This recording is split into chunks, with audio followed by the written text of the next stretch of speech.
ഈ സങ്കീർത്തകന്റെ ഈ മനോഭാവം നമ്മൾ എടുക്കാതിരിക്കുന്നതായിരിക്കും നല്ലത്. സങ്കീർത്തകൻ തന്നെ അതേക്കുറിച്ച് വിലപിക്കുന്നുണ്ട്.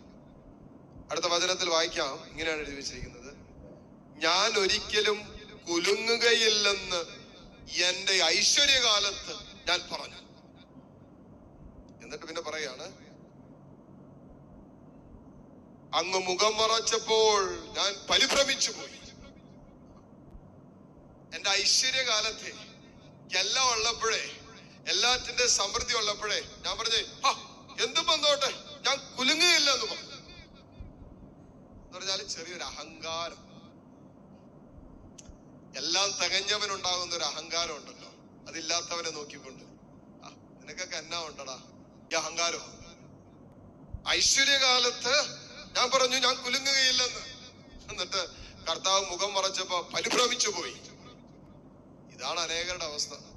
ഇതാണ് തങ്ങൾക്ക് നൽകപ്പെട്ടതിനെ ഓർത്ത് അഹങ്കരിക്കുന്നവരുടെ ജീവിതത്തിൽ സംഭവിക്കാൻ പോകുന്ന അവസ്ഥയാണ്. ഒരു നാൾ കർത്താവ് മുഖം മറയ്ക്കും, അപ്പോ പരിഭ്രമിച്ചു പോകും. ഒരു വചനം എടുക്കാം, നിയമാവർത്തന പുസ്തകം 8-ാം അധ്യായം 11-ാമത്തെ തിരുവചനം: ഞാനിന്ന് നൽകുന്ന കൽപ്പനകളും നിയമങ്ങളും ചട്ടങ്ങളും ലംഘിച്ച് നിങ്ങളുടെ ദൈവമായ കർത്താവിനെ വിസ്മരിക്കാതിരിക്കാൻ ശ്രദ്ധിച്ചു കൊള്ളുവിൻ. ദൈവത്തെ വിസ്മരിക്കരുത്. എല്ലാം തികഞ്ഞു കഴിയുമ്പോ ഞാനിങ്ങനെ ഉറച്ചു നിന്നോളാം എന്ന് പറഞ്ഞ അഹങ്കാര വാക്കുകൾ പറയരുത്. ദൈവത്തിന്റെ കൽപ്പനകൾ ലംഘിച്ച് കർത്താവിനെ വിസ്മരിക്കാതിരിക്കാൻ, മറന്നു പോകാതിരിക്കാൻ ശ്രദ്ധിച്ചു കൊള്ളുവിൻ.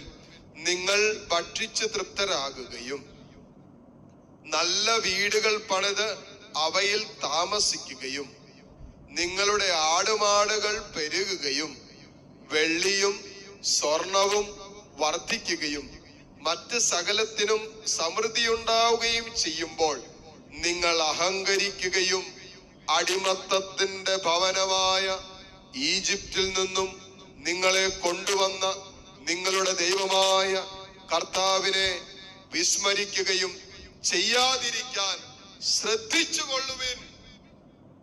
വാണിംഗ് ആണ്, വാണിംഗ്.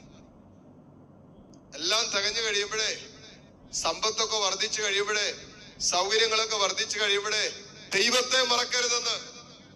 അനേകരുടെ ജീവിതത്തിൽ പറ്റുന്ന വലിയൊരു പാളിച്ചയാണ്.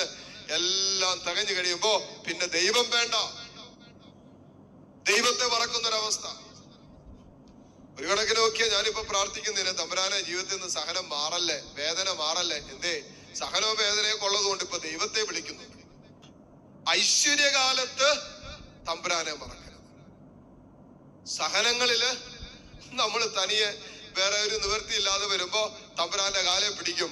വചനം പറയാണ്, നിന്റെ ഐശ്വര്യകാലത്ത് നല്ല ഭവനമൊക്കെ പണിത് താമസിക്കാൻ തുടങ്ങി, നല്ല വീടുകൾ പണിത് അവിടെ താമസിക്കുകയും നന്നായിട്ട് ഭക്ഷണം കഴിക്കാനുണ്ട്, നിനക്ക് 4 നേരം തിന്നാനുണ്ട്, ആടുമാടുകളൊക്കെ പെരുകി വെള്ളി സ്വർണമൊക്കെ ബാങ്കി വരാൻ തുടങ്ങി, എല്ലാറ്റിലും സമൃദ്ധി ഉണ്ടായപ്പോൾ നിങ്ങൾ അഹങ്കരിക്കുകയും അടിമത്തത്തിന്റെ ഭവനമായ ഈജിപ്തിൽ നിന്നും നിങ്ങളെ കൊണ്ടുവന്ന നിങ്ങളുടെ ദൈവമായ കർത്താവിനെ വിസ്മരിക്കാതിരിക്കുകയും